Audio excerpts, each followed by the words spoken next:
어제 같은 교구의 한 집사님의 자녀분의 결혼식을 다녀오게 되었습니다. 참 아름답고 귀한 가정이었습니다. 그 가정이 주님 안에서 행복하고 평안하기를 소망하고 축복합니다. 부산에 가니까 참 복잡했습니다. 눈 뜨고 코베 가도 모를 정도였습니다.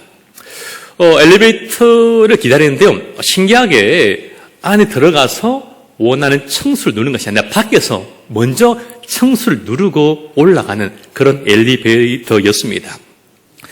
함께 가신 권사님, 집사님 분명히 도시 분들이었는데 이것을 몰랐습니다. 저도 몰랐고 한참을 아무래도 안 오길래 한참 기다리다가 다른 분들이 답답해서 또 저희들을 도와주셨습니다. 교회차를 타고 돌아오는데 함께 타신 성도님들께서 이 자녀들 결혼 보낸 이야기를 나누셨습니다. 한 집사님께서 이렇게 말씀하셨습니다. 아들을 장가 보내며 눈물이 날 것 같다라고 그렇게 말씀하셨습니다. 그래서 제가 이렇게 말씀드렸습니다. 집사님 맞습니다. 아들을 장가 보낼 생각만 해도 눈물이 납니다라고 그렇게 제가 맞장구를 쳤습니다. 여러분, 딸맛이 보내면 눈물 나는 게 아니라 아들을 장가 보내도 눈물이 납니다. 그렇죠? 몇 주 전에 저희 아들 평안이가 집에 오더니 묻지도 않았는데, 궁금해하지도 않았는데 어린이집 같은 새싹반에 있는 누구 이름 부르면서 이렇게 폭탄선을 했습니다. 누구 예뻐라고, 누구 좋아라고 이렇게 말했습니다. 아들 처음으로 누구를 가리켜 좋아라는 말을요, 제가 처음 들어보았습니다. 하도 웃기기도 하고 너무 귀여워가지고 물어봤습니다. 왜 좋니? 왜 좋아? 라고 물어보면서 신앙이 좋아가지고 마음이 예뻐가지고 좋아라고 할 줄로 생각했는데 이렇게 한마디로 말하며 상황을 정리했습니다. 예뻐 한마디뿐이었습니다. 예뻤습니다. 예뻐서 좋은 거였습니다. 예쁘면 다 되는구나 생각하면서 이런 외모 지상주의를 반대하라고 그렇게 혼자서 말한 적이 있습니다. 그 말들 엄마가 조금은 서운한 눈치였습니다. 아들에게 여자친구만 있어도 질투가 나기도 하고 섭섭하고 좀 그런데 이 장가를 보낸다면 그 마음이 어떠하겠습니까? 아마 아들만 있는 집은요 다 아실 겁니다. 긍정해 주시길 바랍니다. 예, 세 분만 아멘 하신다고. 아들 셋 있는 집안 저 계시고요. 둘 여기 앞에 계십니다. 그렇죠? 예, 감사합니다. 그분들 꼭 좋은 면을 얻으시기를 간절히 바라며 기도하겠습니다. 예. 여러분, 아들이 장가갈 생각만 해도 부모는요, 두렵기도 하고 불안하기도 한 것입니다. 우리는 인생을 생각해 보면 늘 두렵고 늘 불안합니다. 365일 하루도 불안하지 않는 날이 없는 것이 우리의 모습인 것입니다. 인생은요, 두려움부터 시작해서 두려움으로 끝나는 것 같습니다. 엄마의 자궁에서 평안함 누리던 그 태아가 세상에 나오면서 두려움으로 울음을 터뜨리며 인생을 시작하게 됩니다. 또한 인생의 삶의 마지막 순간에 죽음 앞에서 두려워함으로 숨을 먹게 되는 것이 바로 인생인 것 같습니다. 오늘 말씀 속에서도 불안과 두려움의 틀 속에 갇혀 있는 한 사람과 그 한 사람의 삶으로 대표되는 인간의 실존과 그 시대를 우리가 마주하게 됩니다. 가나안에 입성한 이스라엘 백성들은 하나님을 서서히 잊어갔습니다. 종교와 문화적으로 점차 가나안 풍습에 물들어갔고 우상 숭배를 하며 하나님께 죄를 지었습니다. 여호수아 이후의 시대에도 하나님도 하나님 행한 일들도 알지 못할 정도였습니다. 하나님 이런 자들을 이방 민족을 들어서 책망하시고 또한 그들이 회개하고 돌아올 때 사사를 이렇게 그들을 용서하시고 구원해 주셨습니다. 여호수아가 죽은 이후로부터 사울 왕이 세워지기까지 약 340년 동안 이스라엘은 사사들을 통하여서 하나님의 인도하심을 받게 됩니다. 기도는 이 시기에 부름받아 활동한 사사 중 한 사람이었습니다. 하나님이 미디안을 통해서 이스라엘을 징벌하셨고 백성들은 고통 중에 하나님께 간절하게 부르짖었습니다. 고통 들으신 하나님은 기돈을 세워서 이방 민족의 손에서 그들 구원하시길 원하셨습니다. 그러나 기돈 그가 처음부터 용감한 용사는 아니었다라는 것입니다. 기돈의 아버지 집에는 바알 신당과 아세라 신당이 있을 정도로 우상 숭배했던 집안이었습니다. 또한 기돈의 성격은 또 어땠습니까? 두려움과 불안과 의심이 많은 사람이었습니다. 그는 삶 자체를 두려워하고 무서워한 사람이었습니다. 그는 미디안을 두려워하여서 포도주 틀에 숨어서 이를 타작하였습니다. 우리 사사기 6장 11절 말씀을 다 함께 읽어보겠습니다. 여호와의 사자가 아비에셀 사람 요아스에게 속한 오라에 이르러 상수리 나무 아래에 앉으니라. 마침 요아스의 아들 기드온이 미디안 사람에게 알리지 아니하려 하여 이를 포도주 틀에서 타작하더니. 아멘. 제 아버지는 참 과자를 참 좋아하셨던 분이셨습니다. 부채 과자, 오란시, 옛날 과자를 참 사랑하셨던 분입니다. 하루는요, 사촌들과 수막꼭지를 하다가 저희 집 창문 속에 제가 숨어 들어가게 되었습니다. 창문 문을 담고 그 속엔 이불을 덮고 숨었는데 무엇인가 바스락거리는 소리가 들려왔습니다. 뭔가 비닐봉지가 들렸고요. 과자 부서지는 소리가 들려오게 되었습니다. 아이가 보니까 아버지께서 그곳에 몰래 과자를 숨기셔서 혼자만 그렇게 과자를 드셨던 것입니다. 저에게 주시지 않았습니다. 그럼 세상에 완전 범죄는 없습니다. 그렇죠? 배신감을 느꼈습니다. 난 그렇게 하지 않아야지 생각했는데 저도 그렇게 하는 것 같습니다. 한 번씩 그런 생각이 들 때가 있습니다. 내가 로또 1등 20억에 당첨된다면 어떨까? 그런 생각을 가끔씩 할 때가 있습니다. 그러면요, 너무 좋습니다. 너무 행복하고 너무 좋습니다. 창원을 뜰까? 해순교를 뜰까? 이민을 갈까? 이런 생각들도 가끔씩 좀 하려고 합니다. 그렇죠? 한편으로는요, 너무 좋은데 불안합니다. 그렇죠? 두렵고 불안함이 함께 찾아옵니다. 혹시나 누가 정보를 들어가지고 몰래 찾아올까봐, 밤에 강도가 찾아가지고 돈을 할까봐 그것이 두려워지기 시작합니다. 지금 한 번도 그런 느낌을 얻은 적이 없지만 돈이 나에게 생긴다면 빼앗을까봐 그렇게 불안하고 두려움이 드는 것입니다. 여러분, 그렇습니다. 우린 가진 것을 잃을까봐 늘 걱정하고 두려워합니다. 들킬까봐, 빼앗길까봐 불안해하는 것입니다. 당시 밀은요, 바람이 가장 잘 부는 넓은 공간에서 마을 전체에 축제를 해서 함께 밀 타작하는 것이 일반적인 것이었습니다. 많은 밀을 한 번에 타작하였습니다. 그러나 오늘 기도는요, 밀을 넓은 마당에서 하는 것이 아니라 포도주 틀에서 좁고 밀폐된 그 공간에서 숨어서 땀을 뻘뻘 흘리면서 그렇게 타작을 하고 있습니다. 또한 그의 밀의 양이 적었던 것으로 여겨지기도 합니다. 그건 인이 걱정을 했습니다.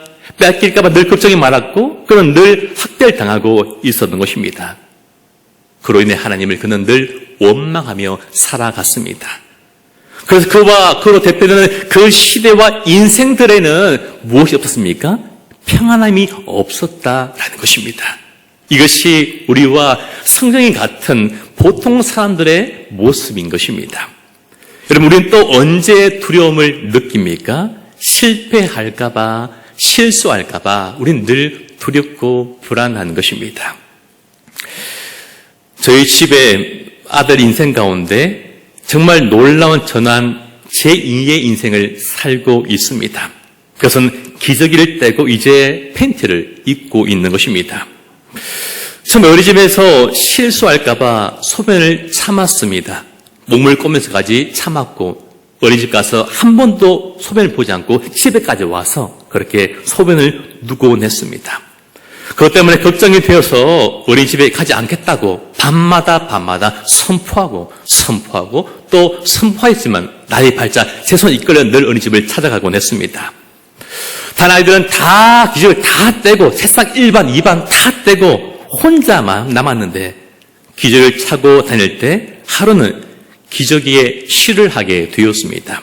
그런데 친구들이 그 사실을 보고 아직도 너는 기저귀를 찬다라고 말하며 놀릴까봐 창피해서 몰래 선생님의 귀에다가 조그만 말로 쉬했어요 라고 그렇게 이야기를 했다라고 합니다. 그 말 들을 때 마음이 참 아팠던 그런 기억이 있습니다.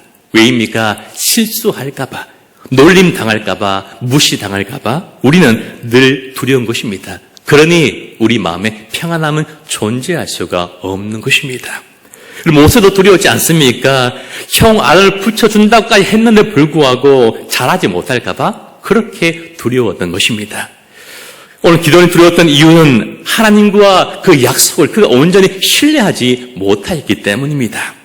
그는 의심하면서 신실하신 그 하나님과 약속을 붙들지를 못했던 것입니다. 여러분, 의심하면 믿지 못하니 두려운 것입니다. 그런 너에게 하나님 여호와의 사자를 통하여서 여호와 하나님 너와 함께 하신다, 내가 너와 함께 할까라고 계속해서 말씀하시며 안심시키고 또 안심시키고 또 안심을 시키고 있는 것입니다. 그 말씀이 12절에 나오고 있는데 우리 다 함께 읽어보겠습니다. 여호와의 사자가 기도원에게 나타나 이르되 아멘. 그런데 기도는요, 그럼에도 불구하고 하나님께 이렇게 묻습니다. 13절입니다. 다 함께 읽겠습니다. 기도원이 그에게 대답하되 어찌하여 이 모든 일이 우리에게 일어났나이까? 또 우리 조상들이 일찍이 우리에게 이르기를 여호와께서 우리를 외국에서 올라오게 하신 것이 아니냐 한 그 모든 이적이 어디 있나이까? 이제 여호와께서 우리를 버리사 미디안의 손에 우리를 넘겨주셨나이다 하니. 아멘. 무슨 말입니까? 하나님, 어떻게 세상이 이 모양 이 꼴입니까? 왜 제 모양이 왜 이 모양 이 꼴입니까? 라고 질문한 것입니까? 이럴 거면 굳이 왜 잘 있던 저희를 출애굽 시켰습니까? 라고 그렇게 원망을 하고 있는 것입니다. 여러분, 어디서 많이 들었던 말 아닙니까? 말했던 말 아닙니까? 이렇게 키울 거면 왜 낳았어? 라는 말과 똑같은 말인 것 같습니다. 그런 하나님을 원망하고 하나님과 그분의 능력을 무시했습니다. 그리고 하나님과 하나님 일하심 대해서 철저하게 무지한 자였습니다. 그래서 하나님의 부르심 앞에서 신실한 그 하나님과 그 약속을 믿지 못하여서 눈에 보이는 표징을 구하였고 진실로 하나님의 사자를 대하는 것을 그가 알게 된 후에는 내가 죽을까봐 그렇게 또 그는 두려웠던 것입니다. 그뿐입니까? 300명의 군사를 데리고 10만에 이르는 그 미디안 군대와 맞서 싸울 것 생각하니까 그는 여전히 또 불안하고 또 두려웠던 것입니다. 사랑하는 성도 여러분, 하나님의 존재와 우리와 함께 하심에 대한 그 믿음이 없으면요, 우리 늘 불안하고 두려울 수밖에 없는 것입니다. 하나님의 신실하심에 대한 그 믿음이 없다면 우리 날마다 그 약속을 주신 주님을 의심하게 되고 그래서 우리의 마음이 늘 불편하게 되는 것입니다. 오늘도 하나님을 향한 온전한 믿음이 있을 때만 우리 안에 참된 평안이 찾아옴을 믿으시길 간절히 축복합니다. 여러분, 믿음이 무엇입니까? 오늘 본문의 말씀 빌려서 우리가 한번 표현해 보자면 10만이 넘는 적군에 맞서기 위하여서 3만이 넘는 아군을 돌려보낸 그것이 바로 믿음인 것입니다. 요 하나님 외에는 아무런 의지할 곳이 없고 오직 믿음만이 우리의 생존 전략임을 믿는 것이 바로 참된 믿음인 것입니다. 우리가 이 사실을 기억함으로 하나님을 온전히 신뢰함으로 참된 평안을 다 누리기를 축복합니다. 그런요, 열등감이 참 많은 사람이었던 것 같습니다. 자신을 가리켜 극히 약하고 지극히 작은 자라고 스스로를 그렇게 소개하고 있기 때문입니다. 우리 15절 말씀도 함께 읽어보셨으면 좋겠습니다. 그러나 기드온이 그에게 대답하되 오 주여, 내가 무엇으로 이스라엘을 구원하리까? 보소서, 나의 집은 므낫세 중에 극히 약하고 나는 내 아버지 집에서 가장 작은 자니이다 하니. 아멘. 여러분, 하나님 부르심 앞에서 저는 못합니다. 그럴 자격이 없습니다. 제가 어떻게 해요? 라고 그렇게 말하고 있는 것입니다. 여러분, 겸손입니까? 그렇지 않습니다. 불신입니다. 그렇죠? 여러분, 겸손과 불신은요, 전혀 다른 의미고 전혀 다른 것 같이 보이지만 그러나 종이 한 장 차이다라는 것입니다. 그렇죠? 우리의 겸손이 불신이 될 수도 있는 것입니다. 혹여 우리가 불신을 가리켜 겸손이라고 착각하지 않았으면 좋겠습니다. 그는 부인하고 열등감을 가지고 살았던 사람입니다. 이것들이 우리 평안을 빼앗아가 절망에 이르게 하는 절망의 3종 세트입니다. 여러분, 두려움과 불안이 보편화된 시대 속에 살고 있는 여러분은 평안하십니까? 혹여 그렇지 않다면 그 이유는 무엇입니까?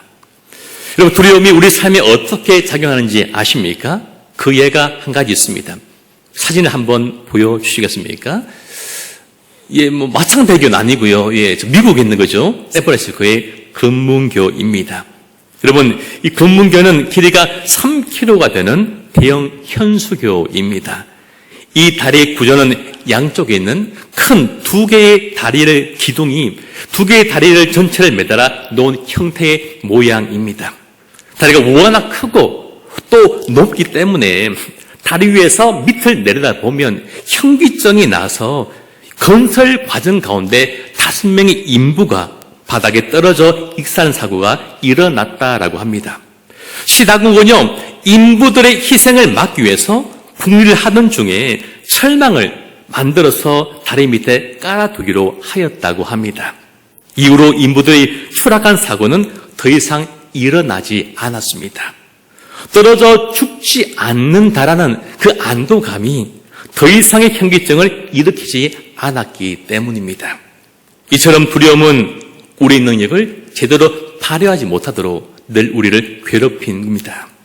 하나님의 함께하심을 알지 못한 기도는 앞서 말씀드린 것처럼 미디안 사람들을 두려워하여서 숨어서 몰래 땀을 뻘뻘 흘리며 타작을 했습니다. 하나님의 사자가 지난 이야기를 그는 믿지 못하였고 의심하면서 거듭 표정을 구하기도 하였습니다. 그러나 하나님이 함께하심을 깨닫는 후로는 그의 인생에 안전한 철망이 되어주시는 하나님을 의지하여서 우상을 부수고 이방민족 상대해서 싸워 승리하여서 그 땅 가운데 평안을 가져게 오는 용사가 될 수 있었던 것입니다. 여러분, 기도는요, 보통 사람에 불과했습니다.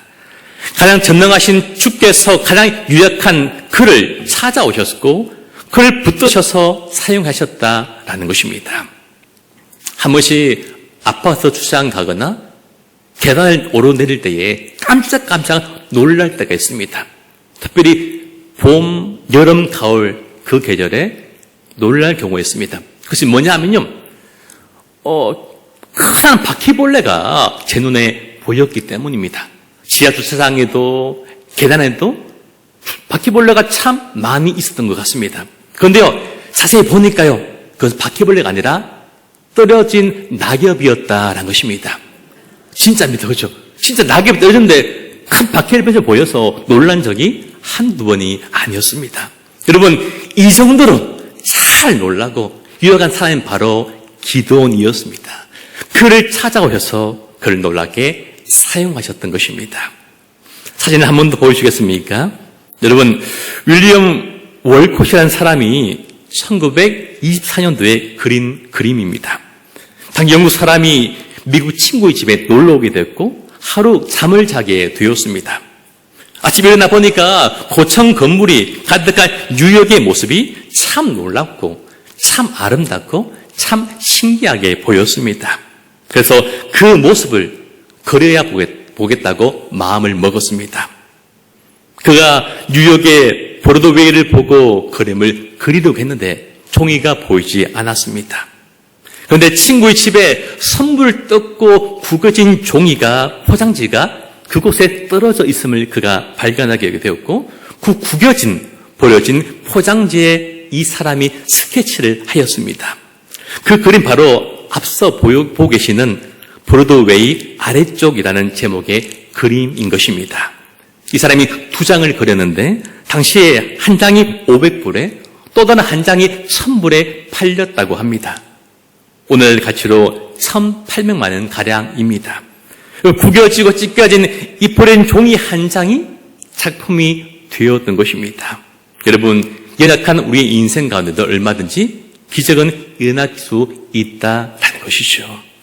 그러면 하나님은요, 죄와 연약함 가운데 있던 기도를 찾아오셔서 그를 만나 주셨고, 심판이 아니라 용서를 그를 향하여서 선포하시면서 두려움이 아니라 평안함을 그에게 선물로 주셨기 때문입니다.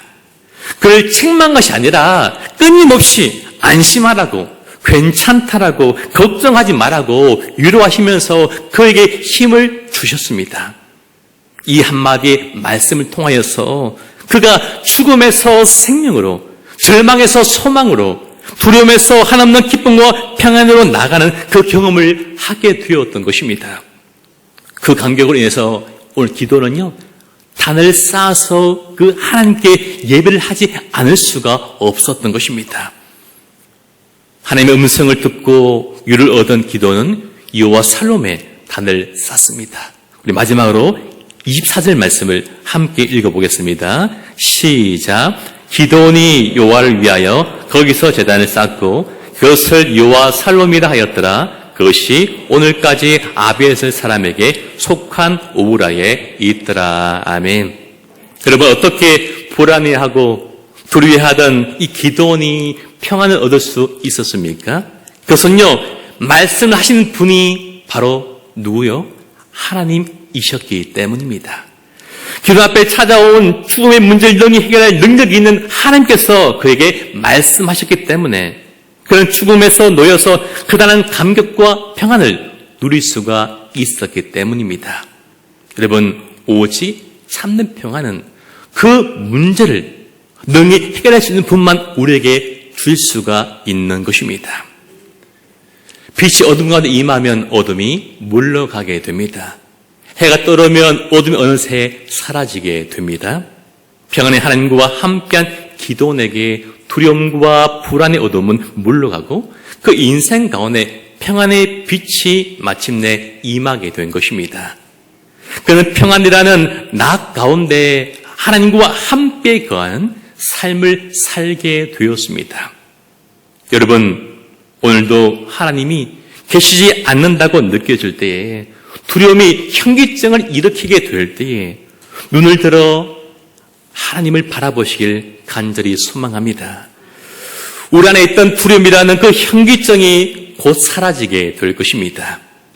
하나님은 우리가 벼랑 끝에서 추락할지라도 우리를 지키시고 안전하게 보호하시는 우리의 영혼의 안전 철망이 되시기 때문입니다. 오늘 절벽 앞에서 서 계신 분이 혹시 이 자리에 혹시 계십니까? 혹시 영상으로 예배 함께 참여하고 계십니까? 죽음이 가까움을 느끼면서 점점 더 두려워하며 살고 있는 분 혹시 이 자리에 계시지 않으십니까?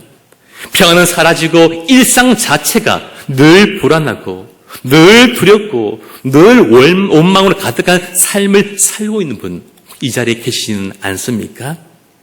오늘 우리 한 사람 한 사람을 향해 부르시는 안심하라, 안심하라, 두려워하지 마, 괜찮아 라는 이 주님의 음성이 우리의 마음에, 우리 귓가에 들려오기를 주의 이름으로 간절히 소망하며 축복합니다. 그래서 여호와 샬롬, 여호와는 평강이시다 이렇게 고백하는 우리가 되었으면 좋겠습니다. 두려울 때마다, 옳은 일을 만날 때마다, 평안이 사라질 때마다, 그때마다 여호와 샬롬을 외치며 노래하는 우리가 되길 간절히 축복합니다.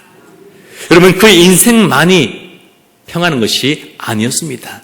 그를 통하여 그의 민족이 평안함을 얻었고 그 시대가 평안함을 누릴 수 있게 된 것입니다.